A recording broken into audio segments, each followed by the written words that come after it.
yo le he puesto el tema, la autoridad de la palabra de Dios en el llamamiento eficaz. La autoridad de la palabra de Dios en el llamamiento eficaz. Y lo he dividido en cuatro partes, ¿no? Primero, la autoridad y poder de la palabra de Dios. Segundo, la autoridad de la palabra de Dios cambia el rumbo de nuestras vidas. Tercero, la autoridad de la palabra de Dios no va a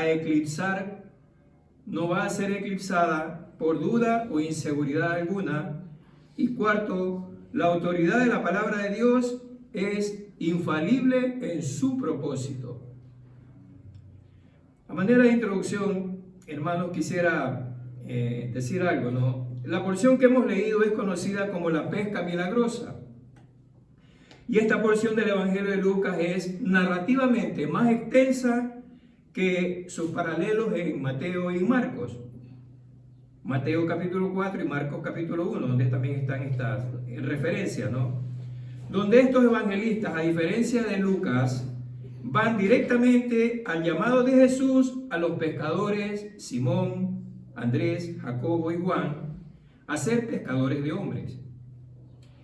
Esto es comprensible dado que Lucas, siendo un hombre con profesión de médico, al parecer, su tendencia hacia la investigación era innato, era natural en él, lo que lo llevaría a obtener más información acerca de la vida de Jesús y ministerio de aquellos que fueron testigos oculares y presenciales, y recolectando su relato de varias fuentes a las que tuvo acceso. Ahora, en el capítulo 1, en el versículo 3, dice: me ha parecido también a mí, después de haber investigado con diligencia, escribe Lucas, con diligencia, todas las cosas desde su origen, haber investigado. Esto no le resta ni el más mínimo valor inspiracional al Evangelio. Quiere decir que por mucho que haya investigado Lucas, por mucho que haya averiguado, aun no habiendo sido testigo presencial, eso al momento de escribir el Evangelio no le resta presencia del Espíritu Santo, porque fue inspirado por el Espíritu de Dios para que escribiera esto. Un comentario respecto dice, este es de MacArthur, ¿no? Dice: Lucas no estaba diciendo que no había sido inspirado para su obra. El proceso de inspiración nunca hace a un lado o elimina las personalidades, vocabularios o estilos de los autores humanos de las Escrituras. Los rasgos característicos de los autores humanos siempre están marcados de manera imborrable en todos los libros de las Escrituras. La investigación de Lucas no es la excepción a esta regla. Lucas fue movido por el Espíritu Santo. El día que estábamos aquí en el curso para los nuevos miembros de la iglesia, los posibles nuevos miembros, justamente el pastor hizo referencia a eso, ¿no? Y explicaba él acerca de eso, que no es que los escritores bíblicos en un momento dado tuvieron así un momento, y lo grafico como él lo hizo, ¿no? Tuvo un momento así de inspiración y cogieron y comenzaron a escribir automáticamente, ¿no? Ellos usaron su inteligencia, su personalidad, sus dones personales, usados por el Señor, por medio del Espíritu Santo, para escribir la Escritura. Que no es que fue una cosa extrasensorial ni nada de eso, ¿no? No fue usando la misma personalidad de los escritores. Eso nos enseñaba el día miércoles el pastor. Este episodio de la pesca milagrosa en Lucas es prueba de ello, en cuanto a la dimensión del pasaje que escribe Lucas. Porque la riqueza y enseñanza del Espíritu Santo que encontramos aquí para nuestras vidas es abundante. Esto como introducción. Primer punto, la autoridad y poder de la palabra de Dios. Dice en el versículo 1: aconteció que estando Jesús junto al lago de Genezaret, el gentío se agolpaba sobre él para oír la palabra de Dios. ¿Por qué el gentío se agolpaba, o la gente se agolpaba sobre Jesús para oír la palabra de Dios? Se podrían argumentar muchas razones, y todas muy valederas. pero siempre la primera y principal fue que hablaba, el que hablaba era Dios mismo.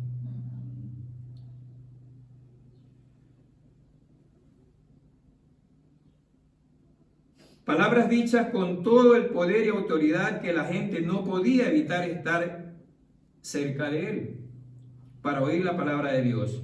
La misma que era respaldada con prodigios y milagros, la cual llevaba a más personas a buscar de él o a ir con él. Ahora, no todos los que se agolpaban sobre él le obedecieron y lo siguieron. Eso está claro. Probablemente muchos después de oírlo se alejaron de él, pero seguro que sí hubo un gran número de personas que le siguieron después de escucharlo. Estos eran los que el Señor los llama mis ovejas. Mis ovejas oyen mi voz, yo las conozco y me siguen. En Juan capítulo 10. Yo he escuchado más de una vez decir que cuando el Señor entró en Jerusalén, llegando al momento de su pasión, el pueblo clamaba diciendo: Hosana a las alturas, gloria a Dios, ¿no? Al que viene en el nombre del Señor. Muchos dicen que estos mismos fueron los que luego gritaron: crucifícale, crucifícale. Personalmente, yo tengo mis dudas en ese sentido. No creo que todos hayan gritado crucifícale. Cuando Juan escribió esto en su evangelio, no solo se refería a nosotros como ovejas de hoy. Dios, a través de toda la historia de la humanidad, ha hablado a sus ovejas que han escuchado su voz y lo han seguido, porque siempre han sido dichas con el mismo poder y autoridad, porque Él no cambia. Una buena forma de evaluar nuestra propia espiritualidad es cuando nos autoexaminamos en cuanto anhelamos estar agolpados sobre el Señor por medio de su palabra, que es la Biblia, para oír la palabra de Dios y experimentar que realmente tenemos vida. Yo no sé si a vosotros ha pasado, pero cuando yo llego a una parte de la Escritura donde verdaderamente me toca en un momento dado preciso, en algo personal, pues como que uno se siente mejor, ¿no? Se siente bien y como que revive prácticamente, ¿no? Se anima.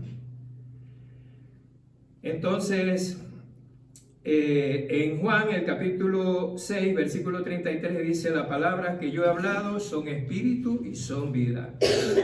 La búsqueda del Señor, escucharlo hablándonos por medio de su palabra, debería ser una necesidad imperiosa en cada una de nosotros, en cada uno de nosotros.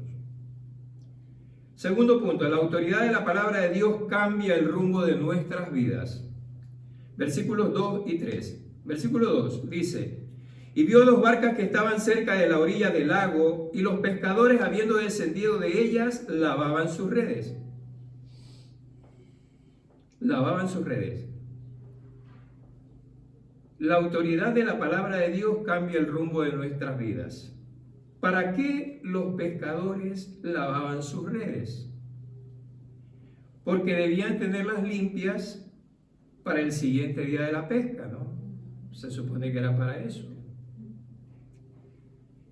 Sin sospechar que por el poder de la palabra de Jesús que iba a ser dicha en ese momento, ese día el rumbo de sus vidas iba a cambiar. Ya nosotros podemos estar pensando en el día de mañana acerca de qué podemos hacer o qué es lo que vamos a hacer. Esos son nuestros planes, pero no sabemos si el Señor tiene a lo mejor otros planes.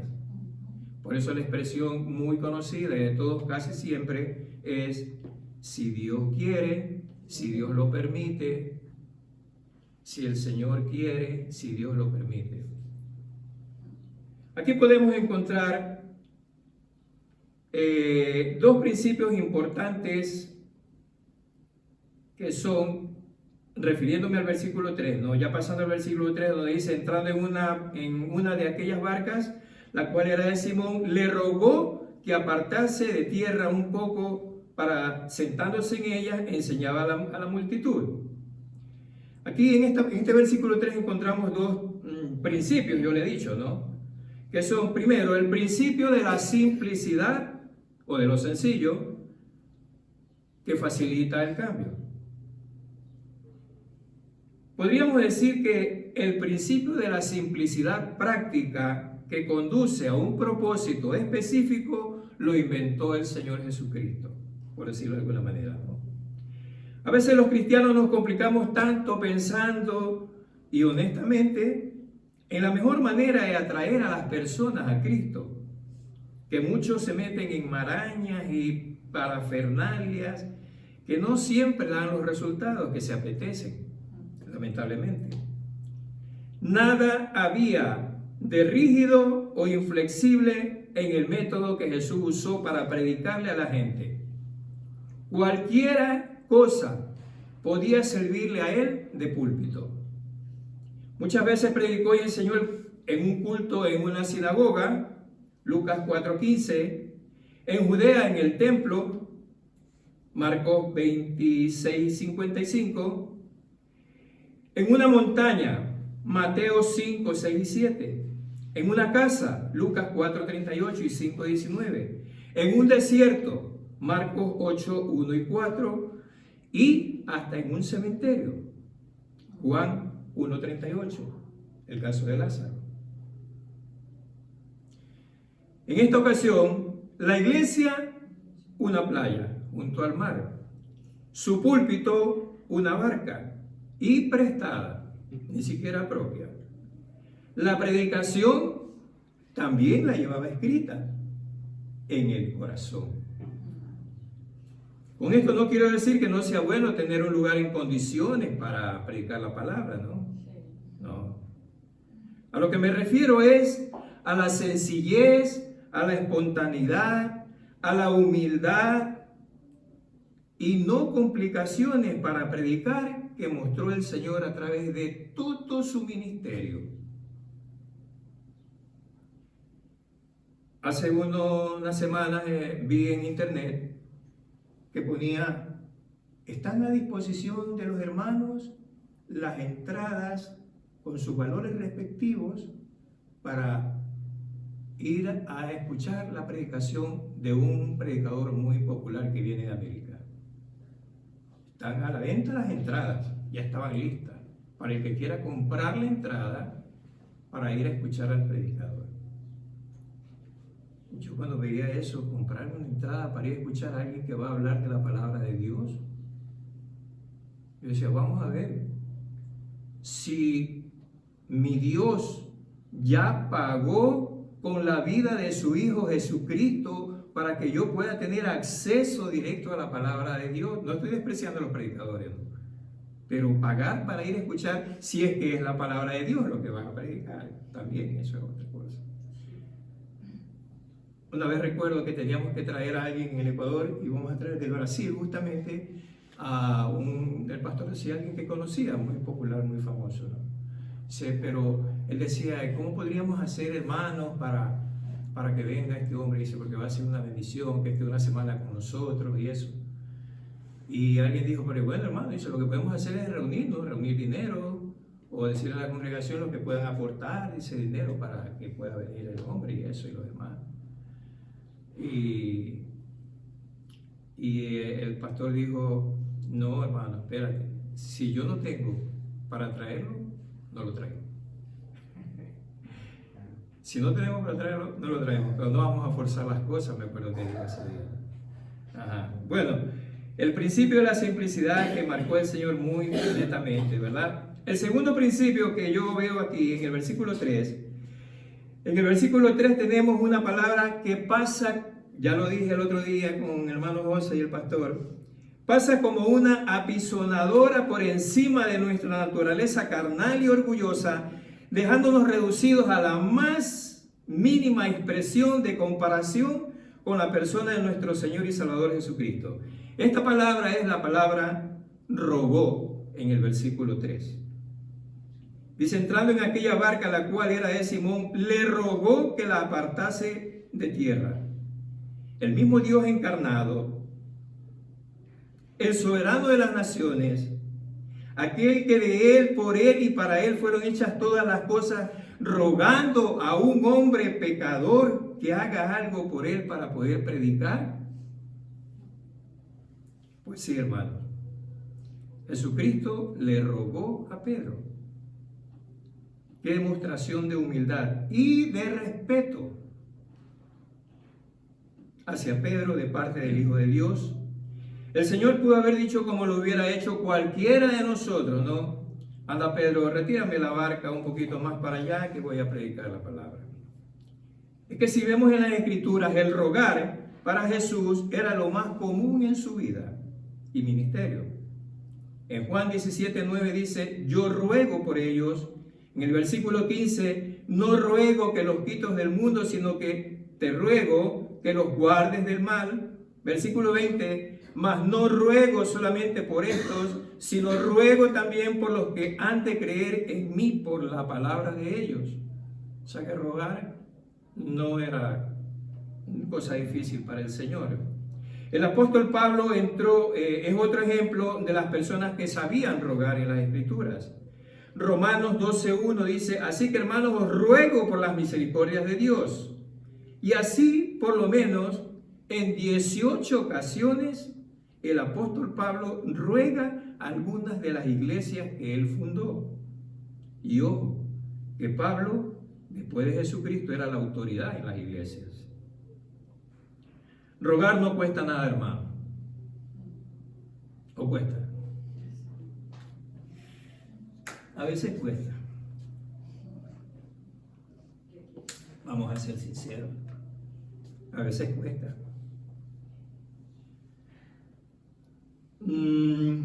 Pero como dicen aquí, rogando o rogar, no se nos caen los anillos. Al contrario, cuando anteponemos le ruego a le pido me disculpe o me perdone, eso va a doblegar si tienes algún adversario. Además, en Romanos 12:20 dice que ascuas de fuego amontonará sobre su cabeza. En otras palabras, lo pondrás morado.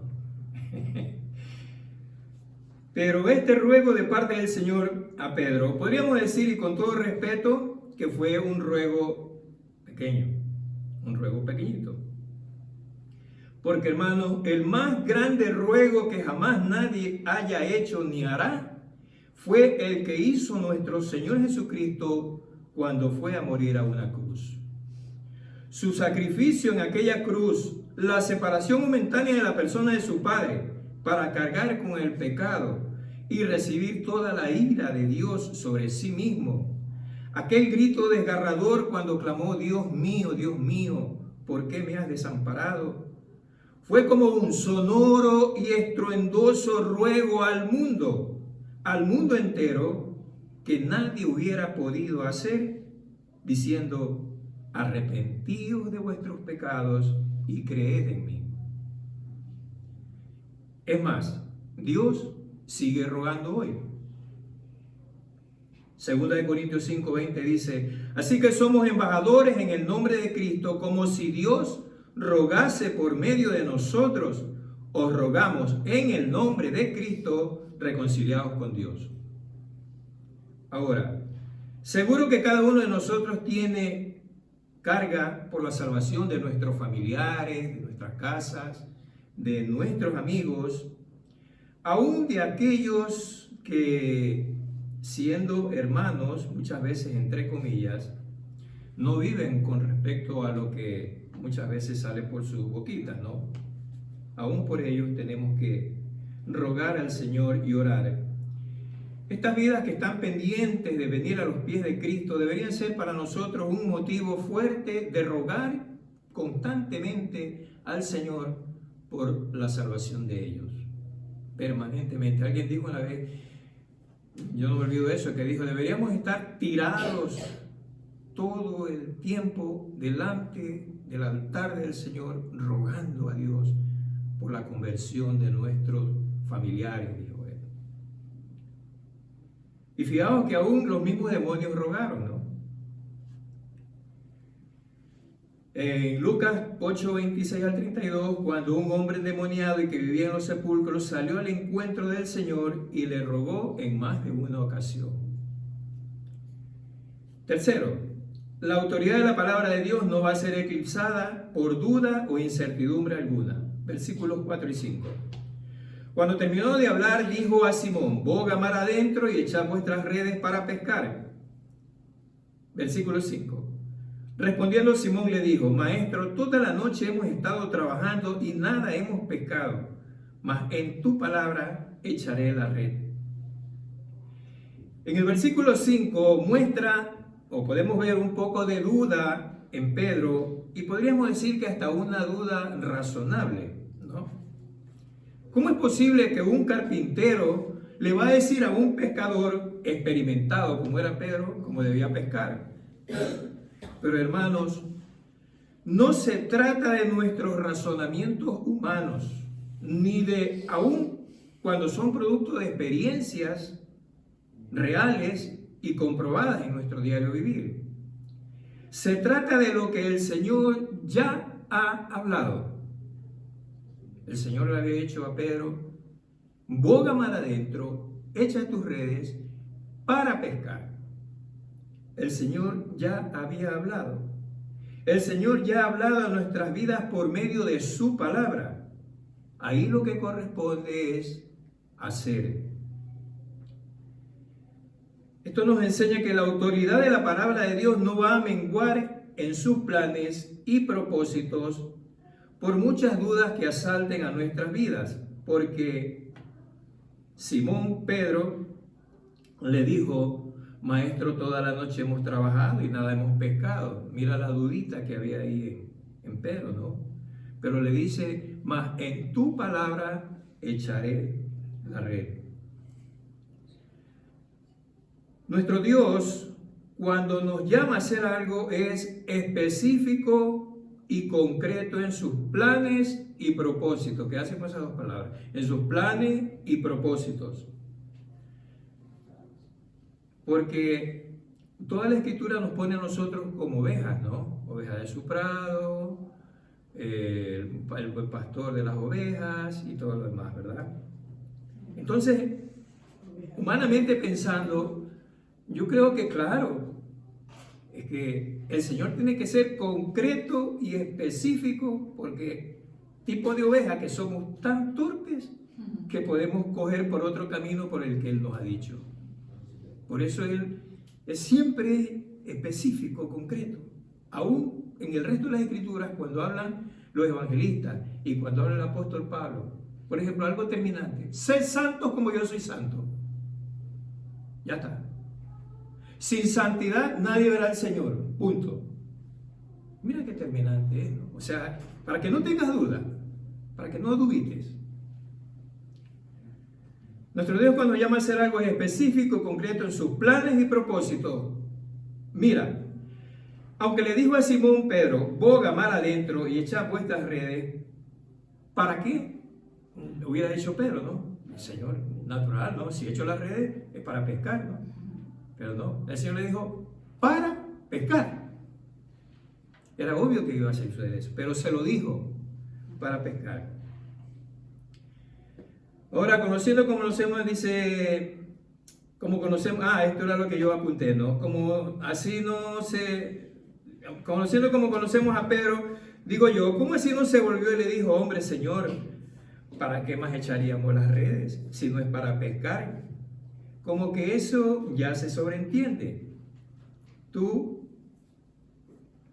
entendías por qué no son tus planes ni tus propósitos, sino los planes y propósitos de Dios, ya que lo que está en juego, cuando el Señor es tan específico, es porque lo que está en juego es la autoridad de su palabra y la misma gloria de su nombre. Jesús le dijo a Pedro: boga mar adentro y echad vuestras redes. Ese era el plan. Para pescar era el propósito. Y yo llamaría propósito primario, hermanos, porque en realidad el objetivo de Jesús era más elevado que suplir una necesidad material. Segunda de Tesalonicenses, tenemos un versículo que describe textualmente acerca de el plan y el propósito. Según de Tesalonicenses 1, 11 y 12 dice: por lo cual asimismo oramos por vosotros, para que vuestro Dios os tenga por dignos de su llamamiento, ahí el plan, y cumpla todo propósito de bondad y toda obra de fe con su poder, la causa, para que el nombre de nuestro Señor Jesucristo sea glorificado en vosotros y vosotros en él, por la gracia de nuestro Dios y del Señor Jesucristo. El propósito. Primera de Corintios 10:31 dice: si pues coméis o bebéis, hacedlo todo, o hacéis otra cosa, hacedlo todo para la gloria de Dios. La ecuación es muy sencilla, ¿no? Jesucristo llama a hacer o a obedecer, a cumplir la palabra por medio de su palabra. El creyente escucha y obedece, y Dios es glorificado. La contraecuación: Jesucristo manda a hacer.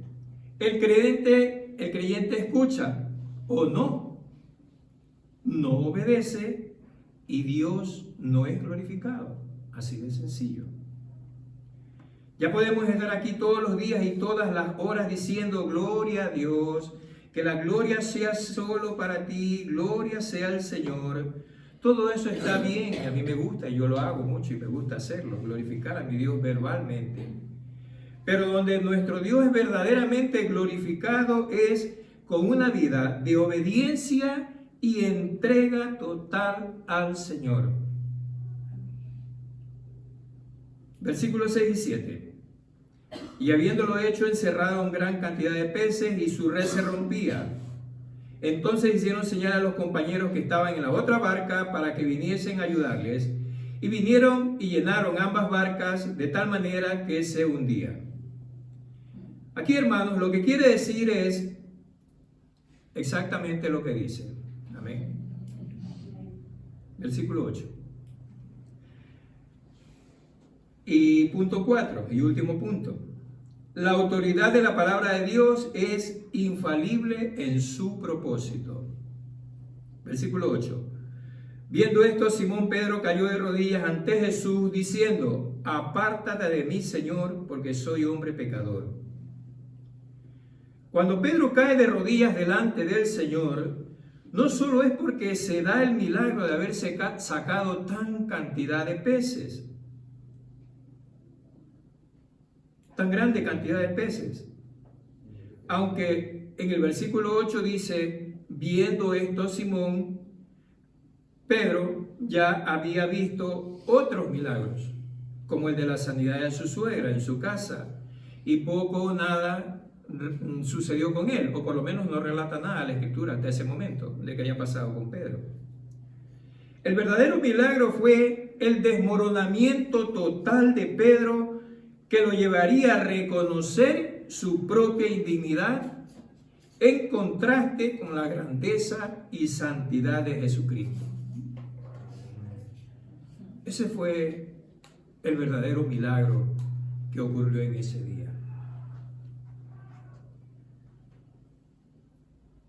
Reconocer su condición de pecador y pecador incrédulo lo llevaría a una entrega total, lo cual le abriría la puerta al llamamiento eficaz y propósito del Señor. ¿Y cuál era ese? Versículo 10. No temas, desde ahora serás pescador de hombres. Cada uno de nosotros, hermanos, creo que debe haber tenido en un momento de sus vidas, como yo la he tenido en la mía, un momento muy preciso y especial en que definitivamente, después de haber deambulado y dado vueltas por muchos lugares, el Señor nos lleva a ese momento puntual, preciso, inolvidable, en el que uno tiene que caer rendido a los pies del Señor, despojarse de toda hipocresía, vanidad, personalismo, y decirle: apártate de mí, Señor, que soy hombre pecador. Yo creo que ese momento nos marca a cada uno de nosotros, porque después de que Pedro anduvo con el Señor por un tiempo previo, viendo milagros, sanando a su propia suegra, estando en su casa, la Escritura no relata que haya pasado algo con Pedro en el aspecto espiritual precisamente. Pero ese fue el momento de Pedro, ese fue su momento. Una pregunta, como suele hacer nuestro pastor: ¿cuál ha sido tu momento? ¿Ya llegó ese momento puntual en que caigamos delante del Señor para no seguir siendo el hermanito de toda la vida, sino entregarle total y absolutamente nuestras vidas a Jesucristo? Si no ha llegado, este puede ser el momento, este puede ser el día. Ahí en la intimidad de tu habitación, caer delante del Señor y decirle: ya, Señor, ahora, este es el momento. Hermanos, si tenemos que reconocer que si vamos a esperar que se den las condiciones idóneas, que sean despejadas todas las dudas, inseguridades, complejos, para obedecer al llamado de Dios, como dicen en nuestro país, nos va a caer lama y carcoma. Ya tenemos la palabra profética más segura y eficaz, según lo dice 2 de Pedro 1:19. El Señor ya ha hablado y está hablando todo el tiempo a nuestras vidas, pero la autoridad y poder de su palabra solo se hará evidente si escuchamos, obedecemos y actuamos a pesar de cualquier duda e inseguridad. Las dudas no son un pecado en sí mismo, pero sí son un signo de debilidad. Por eso el Señor le dijo a Pablo en 2 de Corintios 12:9: bástate mi gracia, porque mi poder se perfecciona en tu debilidad. ¿Y por qué el llamamiento fue eficaz en ese momento puntual? Versículo 11: cuando trajeron a tierra las barcas, dejándolo todo, le siguieron.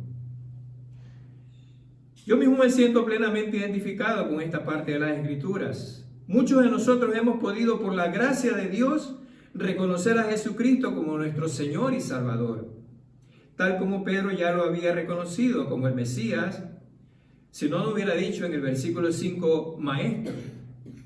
Muchos de nosotros hemos caminado de alguna manera con el Señor, viendo obrar milagros en nuestro entorno, inclusive en nuestras propias casas y en nuestras propias vidas, como Pedro en la suya cuando sanó a su suegra.